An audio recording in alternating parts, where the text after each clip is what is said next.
check বাউন্সের ব্যাপারটা ছিল এরকম যে আপনারা জেনে থাকবেন ঢাকার যে ম্যাচটাতে আমরা আমাদের অনারেবল টিম ওনারের ওয়াইফ ছিলেন উনি আপনার যখন সাইড লাইনে বসা ছিলেন ওখানে একটা বল এসে ওনাকে আঘাত করে ওনার একটা হাড়ের ফ্র্যাকচার হয় যার কারণে ইনস্ট্যান্ট ওনাকে ইয়েতে নিয়ে যেতে হয় ব্যাংকক নিয়ে যেতে হয় উনি ট্রিটমেন্টের জন্য ওখানে ছিলেন তো চেকটা আমরা তার আগেই দিয়ে ফেলেছিলাম তো যখন চেকটা আমরা লিখে ফেলেছিলাম তো ওই ডেটে বাট উনি ছিলেন না তখন উনি আমাদের জানালেন যে আমি তো দেশে নাই তুমি টিমকে কমিউনিকেট করো যে আমি আসার পরে যেন চেকটা জমা দেয় না হলে তো ফোনে আমাকে ব্যাংক পাবে না তো এই জিনিসটাই কমিউনিকেট প্রতিটা প্লেয়ারকে করা হয়েছিল এর ভিতরে দুই একজন প্লেয়ার হয়তো ভুলবশত চেকটা সাবমিট করে ফেলেছিল হয়তো তাদের মনে ছিল না পরে আমি যখন কমিউনিকেট করলাম যে আপনাদের তো বলা হয়েছিল যে চেকটা জমা না দেওয়ার কারণে যে ওনার যেহেতু দেশে নাই তো তখন ওনারা বলেছেন যে ভাই এটা আমার মাথায় ছিল না বা আমি মনে করেছিলাম যে প্রবলেম সলভ হয়ে গিয়েছে দ্যাটস ইট না বিসিবির সম্মানিত প্রেসিডেন্ট সাহেবের সাথে কথা হয়েছে আমাদের টিম ওনার ফোনে কথা বলেছেন আমি নিজে পার্সোনালি গিয়েছিলাম ওনার সাথে দেখা করতে তো ওনার সাথে খুব সুন্দর কথা হয়েছে যেটা হয়েছে উনি জানতে চেয়েছিলেন যে ওভারঅল সিচুয়েশনটা কি খুব অল্প খুব শর্ট একটা মিটিং হয়েছিল তো সেখানে ওনাকে আমরা কারেন্ট সিচুয়েশনগুলো ব্রিফ করলাম কোথায় কোথায় আসলে গ্যাপটা হচ্ছে এবং পেমেন্টটা যে আসলে আমরা অন টাইমে দিতে পারিনি এটা অবশ্যই আমাদের এই জন্য আমরা দুঃখ প্রকাশ করেছি তো এবং ওনাকে কমিটমেন্ট করা হয়েছে আমাদের ওনারের পক্ষ থেকে আমি করেছি ওনার নিজে করেছেন এবং আমাদের সাথে টিম ম্যানেজারও ছিলেন যে আগামীকালকে পেমেন্টটা হয়ে যাচ্ছে এবং আমি যে মেসেজটা দিলাম ওইটা বিসিবি প্রেসিডেন্ট সাহেবও জানেন আচ্ছা দেখেন আমরা শুরু থেকে চেষ্টা করেছি যেহেতু একটা নতুন ফ্র্যাঞ্চাইজি একদমই নতুন ফ্র্যাঞ্চাইজি আমাদের একদমই এক্সপিরিয়েন্সেরও কিছু ল্যাকিংস ছিল তো ওই ক্ষেত্রে বুঝে উঠতে হতে একটু সময় লেগেছে বাট আমরা খুবই আন্তরিক প্রতিটা প্লেয়ারের ব্যাপারে আমাদের হোটেল ফ্যাসিলিটিস থেকে শুরু করে প্লেয়ারদের অন্যান্য যত ফ্যাসিলিটিস আপনারা জেনে থাকবেন আমরা ঢাকায় কোথায় ছিলাম এখন চিটংয়ে কোন হোটেলগুলোতে আছি আমরা বেস্ট ফ্যাসিলিটিসগুলো ইনশিওর করার চেষ্টা করতেছি পাশাপাশি বোনাসের যে ব্যাপারটা বোনাস আমরা ফার্স্ট ম্যাচ উইন করার পরেই কিন্তু আমরা একটা বোনাস ডিক্লেয়ার করেছিলাম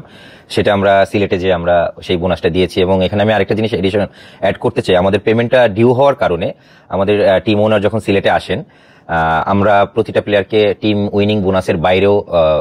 আমরা লোকাল 14 জন প্লেয়ারকে 1 লক্ষ টাকা করে আমরা এটাকে গিফট বলেন বা বোনাস বলেন এডিশনাল আমরা দিয়েছি এটা শুধুই প্লেয়ারদের মোটিভেট করার জন্য যেহেতু আসলে আমাদের পেমেন্ট বা ডেইলি অ্যালাউন্সটা ডিলে হচ্ছিল জাস্ট এটা কোনো কাউন্টেবল না জাস্ট এটা গিফট হিসাবে বা একটা ইয়ে করার জন্য আমরা প্লেয়ারদেরকে মোটিভেট করার জন্য আমরা 1 লাখ টাকা করে আমরা দিয়েছিলাম আমরা আসলে সবার কাছে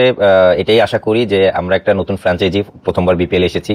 আমাদের ভুল ত্রুটি অবশ্যই আছে এটা স্বীকার না করার কোনো কারণ নেই বাট এটা ইচ্ছাকৃত না এটা অনিচ্ছাকৃত ভুল এবং আমরা চেষ্টা করতেছি আমাদের ভুলগুলোকে সংশোধন করে খুব দ্রুত সময়ের ভিতরে আমাদের 6টা ম্যাচ গিয়েছে আলহামদুলিল্লাহ আমরা 2টা ম্যাচ জিতেছি আমরা একটা ফ্লোতে আছি আমরা যেন আগামী 6টা ম্যাচের ভিতরে আমরা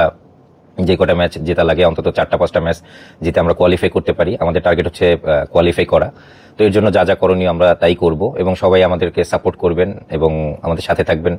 আমাদের ভুলগুলোকে অবশ্যই আমাদেরকে ধরিয়ে দিবেন বাট সাপোর্ট করবেন সবাই এটাই আশা করি আসসালামু আলাইকুম আমি জায়েদ আহমেদ অপারেশন ইনচার্জ দুর্বার রাজশাহী ধন্যবাদ আপনাকে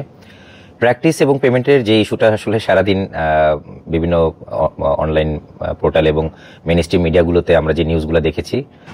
এটার সাথে আসলে একদমই সম্পৃক্ত না আমরা অলরেডি প্রতিটা প্লেয়ারকে ম্যানেজমেন্ট থেকে কমিটেড আগামীকালকে অর্থাৎ 16ই জানুয়ারি পেমেন্ট দেয়া হবে সো এটার সাথে প্র্যাকটিসের কোনো ইস্যু ছিল না আমাদের সিলেট থেকে যখন আমরা চিটংয়ে আসি আমাদের কিছু প্লেয়ার ঢাকাতে নেমে গিয়েছিল তারা রেস্টে গিয়েছিল চিটংয়ে এসে সবাই একসাথে টিম হোটেলে উঠেনি তো গতকালকে রাতে কয়েকজন এসেছে আজকে এসেছে ইভেন এখনো একজন দুজন মনে বাকি আছে সবকিছু মিলিয়ে প্লেয়াররা রেস্ট চেয়েছিল বিধায় ম্যানেজমেন্ট প্র্যাকটিসের জন্য রেস্ট দিয়েছিল ব্যাপারটা এরকমই ছিল আর পেমেন্টের ব্যাপারটা আগামীকালকে 16 তারিখ পেমেন্ট পেয়ে যাচ্ছে এটা খুবই ক্লিয়ার এটা একদমই ক্লিয়ার এখানে কোনো কনফিউশন নাই আচ্ছা এখন 16 জানুয়ারি পেমেন্টটা নিয়ে যেহেতু পেমেন্ট একটু ডিলে হয়েছে টু বি ভেরি ফ্র্যাঙ্ক এই জন্য আসলে সবার কাছে আমরা দুঃখ প্রকাশ করছি এটা হওয়া উচিত ছিল না তো পেমেন্ট যেহেতু আমরা আগামীকালকে দিচ্ছি আগামীকালকে বৃহস্পতিবার তো শুক্র শনি বন্ধ ওই জন্য ম্যানেজমেন্ট চিন্তা করেছে 25% পেমেন্টটা অন ক্যাশ হবে আর পাশাপাশি আমরা আরেকটা এডিশনাল চেক দিয়ে দিব 25%-এর ইন টোটাল 50% পেমেন্ট আমরা কালকের ভিতরে করে ফেলতেছি যার ভিতরে 25% ক্যাশ থাকবে আর 25%-এর চেক থাকবে